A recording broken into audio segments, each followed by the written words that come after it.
Madame Boucher, on a une convention, on revient sur notre maître, enfin pas sur le maître chien, sur le chien qui complète l'action pour un policier municipal. Et là, c'est une convention de formation. Voilà, on a la possibilité de... Enfin, il faut que le maître chien et son chien soient formés pour qu'ils soient opérationnels. Et on a l'occasion de pouvoir avoir cette formation avec la ville de Chambéry. La ville de Chambéry dispose en effet d'un moniteur cynophile au sein de son service de police municipale qui pourrait assurer la formation du maître chien de la ville d'Annemasse, et ce, à titre gracieux. Ça, c'est important et une bonne nouvelle. Ce dernier, en contrepartie, doit s'engager, bien sûr, à participer à l'entraînement du chien de police du moniteur cynophile. La formation est encadrée par une convention d'une durée d'1 an, par laquelle la ville d'Annemasse confie à la ville de Chambéry la formation d'un agent de police municipale à la fonction de maître chien, spécialité défense-intervention. Ceci étant exposé, considérant que le fonctionnement présenté permet, en plus d'une souplesse d'organisation, une économie non négligeable pour la collectivité, il est proposé au conseil municipal d'approuver les termes de la convention que vous avez eue par ailleurs, donc à intervenir entre la ville d'Annemasse et la ville de Chambéry pour la formation cynophile du maître chien de la commune et d'autoriser monsieur le maire ou son représentant à signer la dite convention. Merci, monsieur Gaconnet. J'ai besoin d'une petite clarification. Le mois dernier, donc on a voté donc cet agent-là, enfin on a acté cet agent-là qui n'avait pas de formation. Ou alors cette formation est un complément de ce qu'il avait. Parce que c'est vrai que quand on lit ça, on a l'impression qu'on a pris quelqu'un qui n'avait pas de formation, puis on dit bah, on va le former après. Ce qui me dérange dans l'état, mais peut-être que vous allez m'expliquer que finalement cette formation était un complément justement par rapport aux différentes techniques qui sont apportées au maître chien. Oui, peut-être que Eric pourrait en parler. C'est tout à fait ça. Il bénéficiait déjà d'une formation qui doit toujours être maintenue. On dit l'équipage maître chien.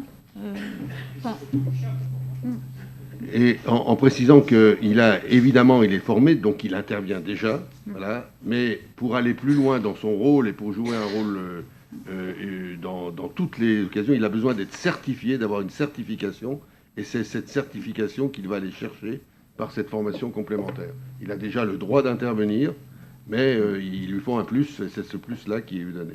Voilà. Oui, Madame Lecker.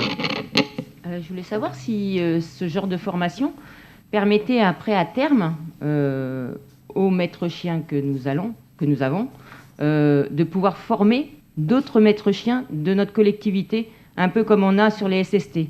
Non, je crois non, pas. Il n'y a pas de possibilité de transfert une fois qu'on a une certaine formation et puis de pouvoir soi-même devenir formateur, on va dire, d'autres maîtres chiens.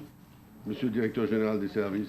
Alors, en fait, on utilise une compétence qui existe à la mairie de Chambéry. Donc, on signe une convention avec la mairie de Chambéry parce qu'il dispose d'un agent qui dispose de cette habilitation de formation sur les maîtres chiens.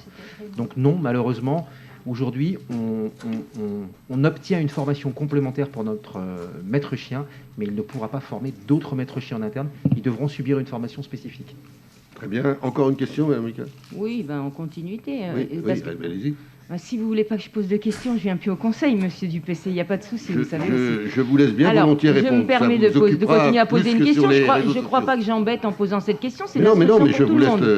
Donc, simplement. Pourquoi vous vous fâchez ? Mais parce que vous trouvez que ça devient abusif que je pose une deuxième question.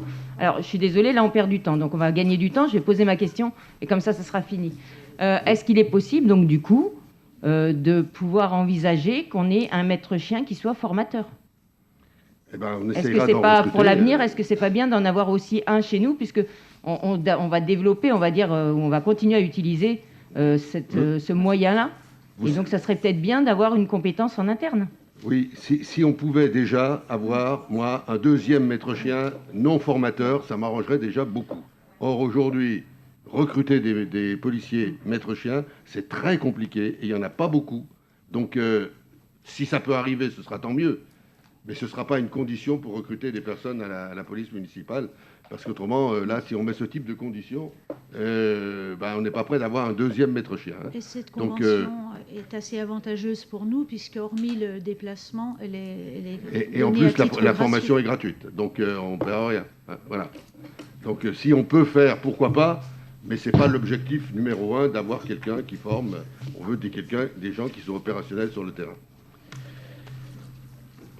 Je vous propose de valider cette formation gratuite. Est-ce qu'il y a des votes contre, des abstentions? Merci.